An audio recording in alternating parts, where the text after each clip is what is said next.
Le football, sport populaire par excellence, mais aussi terrain de jeu de l'homophobie, chants, insultes, discrimination.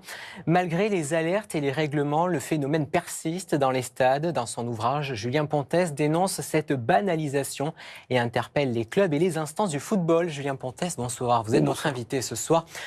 Première question très simple. Le titre de votre livre, La Ligue des homophobes, c'est qui cette Ligue des homophobes ?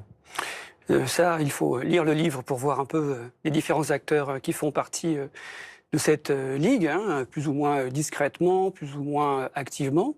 Il y a des acteurs que l'on connaît bien, qui sont faciles à identifier, comme les instances du football et en particulier la Ligue de football professionnel qui organise le championnat de France professionnel de Ligue 1 et de Ligue 2. Donc ils sont nombreux. Il y a à la fois les personnes qu'on retrouve dans les gradins, dans les stades, mais il y a aussi en fait toutes les instances derrière.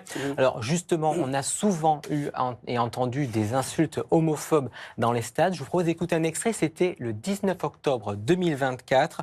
On en parle juste après. Dimanche soir, Parc des Princes. Un chant est scandé à l'unisson par des centaines de supporters.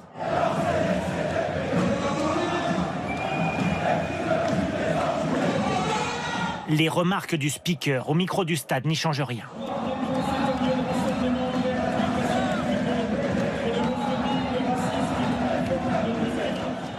Il est sifflé. Regardez cette vidéo tournée mi-septembre à Marseille. Ou cette banderole déployée dans le stade de la Mosson à Montpellier l'an dernier. On était en octobre 2024.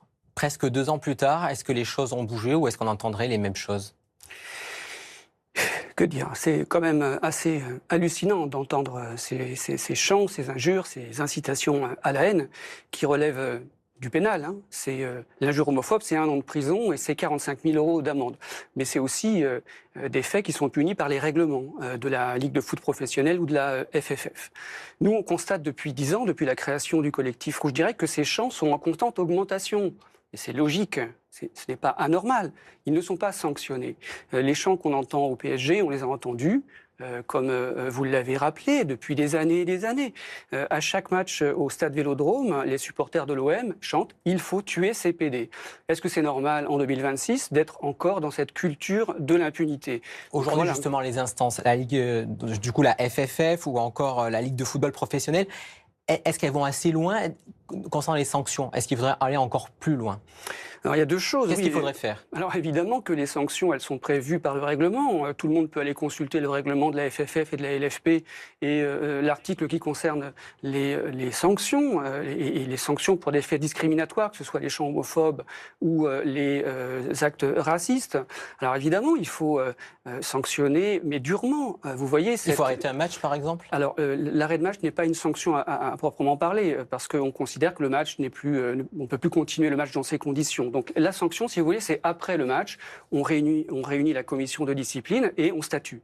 Et les sanctions, elles vont de l'amende, mais les amendes, elles sont ridicules. C'est 10 000 € pour le PSG qui a 850 millions d'euros de budget, c'est ridicule. Donc l'idée, ça serait de quoi ? D'augmenter les amendes, ça serait de sanctionner les clubs, de faire peut-être évacuer un stade ? Et alors il faut évidemment sévir au niveau des sanctions. Il faut aller jusqu'au retrait de points. Il y a eu une décision de la LFP d'un retrait de points contre le club d'Amiens en décembre 2025 pour des faits de racisme. Et tant mieux, et c'est très bien.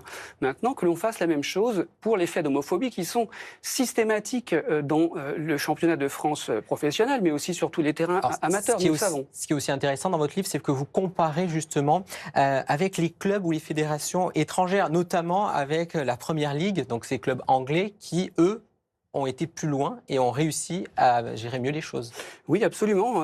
En Angleterre, il y a une politique de tolérance zéro qui a démarré avec un rapport parlementaire qui a dit, voilà, maintenant, ça suffit, les chants homophobes sont illégaux, sont discriminatoires, donc maintenant, ça suffit, tolérance zéro. On nous l'annonce aussi, la tolérance zéro, en France, depuis des années et des années. Tous les ministres des Sports nous l'annoncent, il ne se passe jamais rien. Vous prenez l'exemple de la Première Ligue, très bien. Le club de Luton, en 2023, chant homophobe de ses supporters, il prend 120 000 livres d'amende, 137 000 € d'amende. Pour l'ensemble des chants discriminatoires et des actes discriminatoires en France, pour toute une année, en France, ça s'élève à 100 000 €. On a bien entendu, on a bien compris votre message. Julien Pontas, merci beaucoup d'être venu sur ce plateau ce soir. Et je le rappelle, votre livre, donc, La Ligue des homophobes, qui sortira en septembre. Merci beaucoup.